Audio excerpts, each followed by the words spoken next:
just because something's pretty doesn't mean it's always worth it. And it definitely doesn't mean it's always right. Hey there, hi, welcome to the channel. I am Garrett, and in this video, we're talking all about common furniture buying mistakes that I see all of the time and ways to fix them or to avoid them. We have got a number of these mistakes to get through, so let's get into the video. The first mistake I see all of the time is actually with sofas, and there's a lot to go in about sofas, but this one is an instant giveaway as a mistake, as something that drives me crazy, and that is when arms don't match the back of a sofa. It's pretty common to see a sofa that has a really thick or rounded arm and then a back on the sofa that's very thin. That doesn't always spell anything great because it just doesn't look good. It doesn't look right because their proportions are off, especially in a space where you can see the back of a sofa. When you can see the side and the back of a sofa together and they have different proportions to them, it's pretty obvious right away that it doesn't look good. It always kind of looks a little bit cheap, even if that sofa was really expensive. It brings up the question of, why didn't the furniture maker make it to match? Like, why isn't it correct like that? It just doesn't look right. It doesn't add up. The other thing I think when it comes to sofas is when you buy one that has a really thick back or really thick arms, you're losing either floor space or seat space, and you're paying for less room. Is that something you want? Is that something you can afford in your space? With me, I have Chesterfield sofas. They have really thick arms and they have a thick back. Fortunately, my living room is big enough to accommodate them, which is great, but not everybody has that space or has that option. If you are in the position where you have a smaller space and that sofa has to be pushed up against a wall, don't get something that has thick arms and a thick back, because you're just losing floor space for not a really good reason. While we're on the topic of being able to view these furniture pieces from all sides and having them look right, we need to talk about pillows. That's the next buying mistake I see all of the time, is when you don't opt for double-sided pillows. When you're having a pillow custom made, for example, like the pillows behind me, which you can see in my dining room makeover video, which will be linked in the description box down below. I'll also link the pillows where you can have them custom made to your sizes or needs. I had them made double-sided because when you walk into the space, you can always kind of see the side of a pillow. For me, when I see an alternative backing or something that's a little bit plain with something busier on the front, it instantly looks a little bit cheap to me because it kind of is. Whoever made the pillow or whoever designed it was looking to save money by not having to use two sides of the print. And it always reads that way. It kind of looks to me just inexpensive. Sometimes you find a pillow at a store, be it, the Home Goods or Target, wherever, that isn't double-sided. And that's okay if you really fall in love with one. But if you are spending a decent amount of money on a pillow, it had better be double-sided. You pay a little bit more of a premium for it, but it's definitely worth it to get that cohesive look from all sides. It's really important to me that you get the right value for money with a sofa, which is the next buying mistake I see being made often. And that is, people see a great deal on a sofa and jump on it, but the quality doesn't really match what they paid for it, even if they got a good deal on it. Sofas can be made in a lot of different ways, and it's easy for a manufacturer to hide an inexpensive construction in a sofa because it's not like a drawer. You can't open it and see it's dovetailed. It's all upholstered. How do you know? You may have a really great spring system or a really good cushion fill. Maybe it's an upgraded fabric. Also, just the construction, the shape, is it rounded, is it curved, is it open underneath? All of that can add up to paying a premium for a sofa. When you are looking for your sofa, look for at least two of those to justify the money. How much are you spending? What are you getting for what you're spending? Because you don't want to be 6 months down the road and say, gosh, I hate this sofa because the cushions have to do this, or it has to do this, or I wish I had gotten a feather fill sofa instead of a polyester fill sofa because it always looks wompy, but you can't fluff it. There are a lot of things to consider when it comes to a sofa. So if you are interested in a sofa buying guide, sound off in the comment section down below if you want to see that. The next furniture buying mistake I see being made all of the time has to do with coffee tables.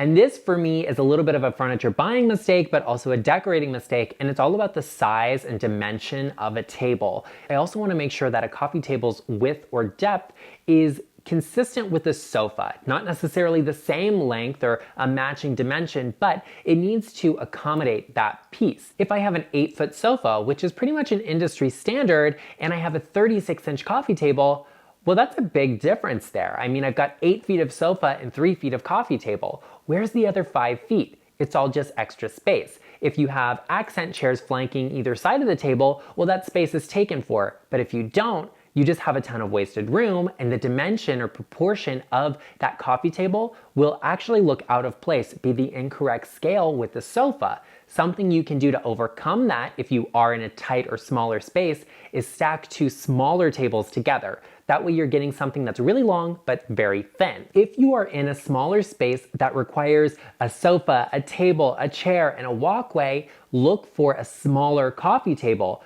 But usually those smaller coffee tables are small both in length and in depth. So stacking 2 of them together can elongate them, filling the space, giving you the correct scale and alignment with your sofa. It also allows everybody that's sitting in that space access to the table. The next furniture buying mistake is also all about coffee tables, but this is about the height. That is the most important aspect with a coffee table, the height, because right now we see modern or contemporary coffee tables that are very low. They're very in right now, but you can't reach them. They're more difficult to access. For me, a coffee table height at a minimum has to match a seat height on a sofa.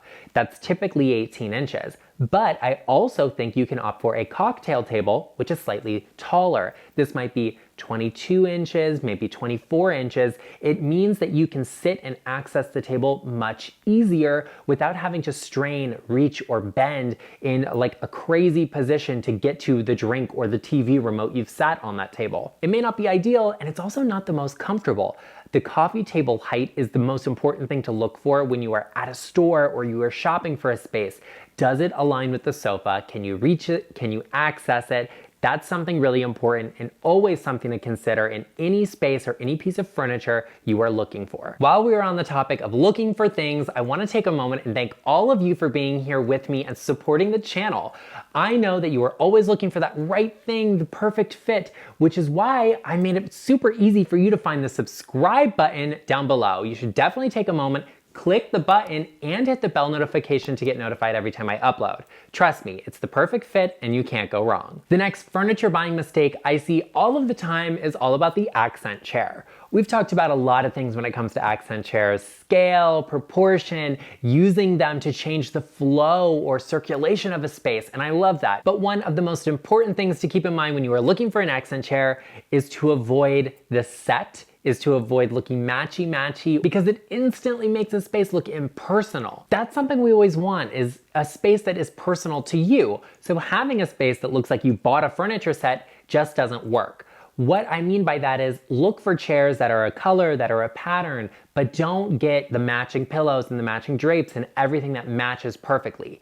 Opt for different patterns with the same tones or colors in them. That way you get cohesion, but not necessarily something that looks or feels matchy. That's something you want to avoid because it's impersonal and it feels like a generic set of furniture at a store. It feels like a hotel that's over-designed. It doesn't feel like a home or personal. That's a really great way to make a space feel curated and collected, is by having 2 different patterns that actually work together and have similar colors. Something like that will make it look elevated without it feeling overdone or over-designed. Always remember, match the scale, never the set. What I mean by that is make sure that the proportions of that chair work with your sofa. They create balance together and they're not competing with each other. That also goes for accent chairs that don't match, which is totally okay to do and will really elevate a space. But you always want to make sure they have some connection, whether that is size or the fabric, the color, the upholstery, something like that. The wood tone is also a great way to create cohesion and connectivity between different pieces of furniture from different styles, different sets, different collections, or whatever that is.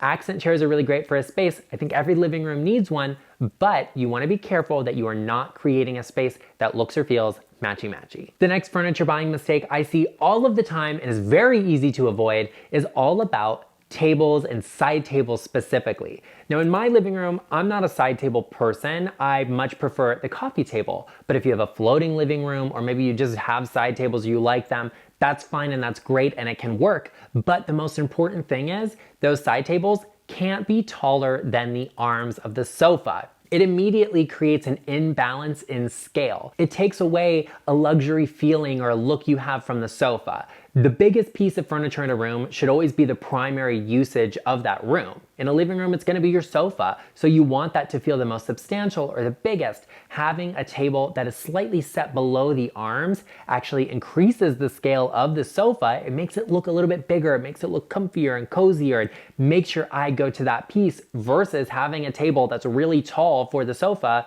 just draws your eye to the table that's really tall, not the sofa itself. In addition to the look of it, there's also a functionality aspect. If I'm sitting at a sofa, like you all know I talk with my hands, I am going to knock whatever is on that table off if it's right there. But if it's set a little bit down below the sofa, I can't do that. I won't be able to knock or hit anything on it. The next furniture buying mistake I see all of the time is all about the height of a sofa table. Now there's a difference between a sofa table and a console table, even though people use them interchangeably.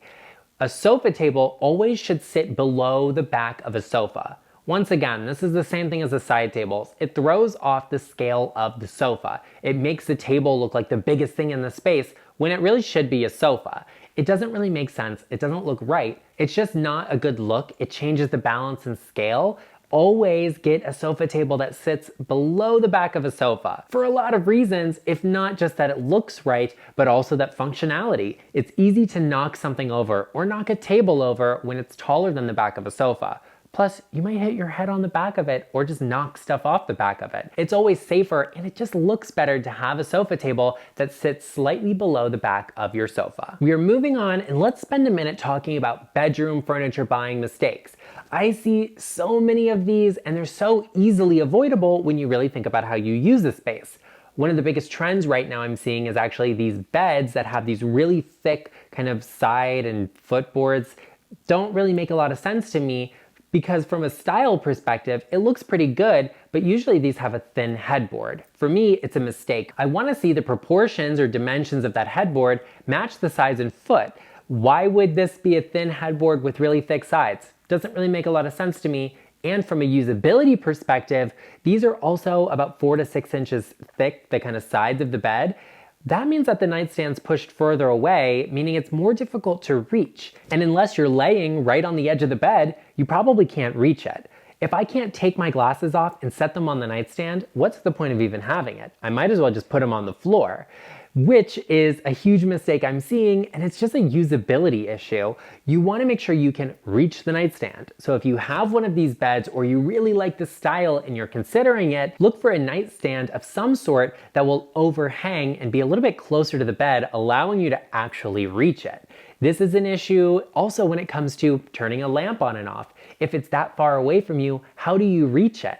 This is a big issue, and I think it's a furniture buying mistake and one that's pretty easy to avoid. The next furniture buying mistake that I see all of the time in a bedroom actually is all about the mattress and the box spring. Something for me that is an issue and I see so often is people not considering the box spring or the mattress depth when buying a bed frame. It's really important the height of your mattress or your bed. The lowest I would ever do is 18 inches. And for me, that's kind of actually low. I prefer a little bit more into that 28 to 30 inch range for the height of my mattress, just because it's easier for me to sit on. It's a great height for me to get into. It also keeps me a little bit off the ground. I just like that. Maybe you like something lower, up for that 18 inches. But when you're looking for a bed frame, keep in mind the sort of box spring and mattress you are going to need. I cannot tell you how many times I see people get these new bed frames and they bring them in and they put the box spring on and then the mattress, and all of a sudden it's 4 feet high and you just can't get into it. Do you need a thin or low profile box spring? That's something to consider. Does the mattress need a box spring to work with that style of bed? Because if you don't have a box spring, you might have an uncomfortable mattress. And if you have an uncomfortable mattress, what's the point of having a beautiful bedroom if you can't really sleep in it and relax? Not to mention the fact You might also just ruin the mattress. The next furniture buying mistake I see all of the time actually has to do with those nightstands we talked about, and that is, what is the height of them? There's a lot of opinions out there, and it depends on how you live and the height of your bed, your mattress, and where you are and how you use your nightstand. But as a general rule of thumb, you never want a nightstand to be any lower than the top of a mattress. Why is that? Because if you are laying down, your arm only bends in one way. It doesn't bend backwards. I mean, I'm not the exorcist. I can't be doing all sorts of stuff to reach my nightstand because my arm doesn't bend that way. It's important that it's easy to access and reach the nightstand, and it's at a great height. The highest I've ever gone on a nightstand is 4 to 6 inches above the mattress height, but that's really mostly accessible when you are sitting in bed. If you're like, hey, Garrett, I only have my little tray for my glasses and a lip balm and my lamp on my nightstand, I love that for you. Opt for one that's at your mattress height because it will make it easier to reach the lamp, to turn it on and off, to reach the things on your nightstand, versus a nightstand that sits lower. It's more difficult to reach because your arm doesn't bend that way, and you're gonna have to roll over or sit up in bed just to get something off the nightstand. Not ideal, not practical, not the vibe. But hey, if your arms bend like The Exorcist, love that for you. The last furniture buying mistake I see all of the time has to do with bedroom sets.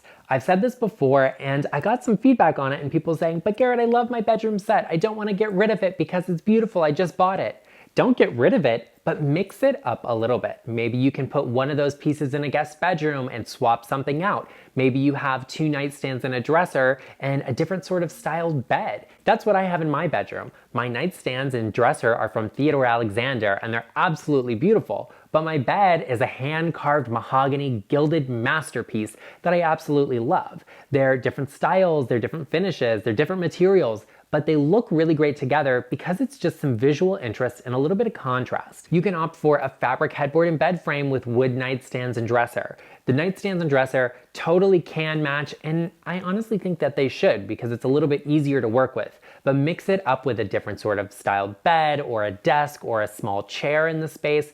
Mixing styles together always elevates and makes a space look more curated as opposed to just purchased. Well, there you have it, everyone. I hope you enjoyed this video. If you did, be sure to let me know in the comment section down below. I want to hear from my subscribers. What is another furniture buying mistake that you have made and you want everyone else to avoid because you wasted a ton of money on it? And I feel bad about that, but maybe you did it. Share with us in the comment section down below and give this video a like. While you're at it, I know that you know someone that is refurnishing their entire space, and I love that for them and I love that for you for them, but maybe they need a little help. Share this video with them because friends help friends, and I will see you in the next one.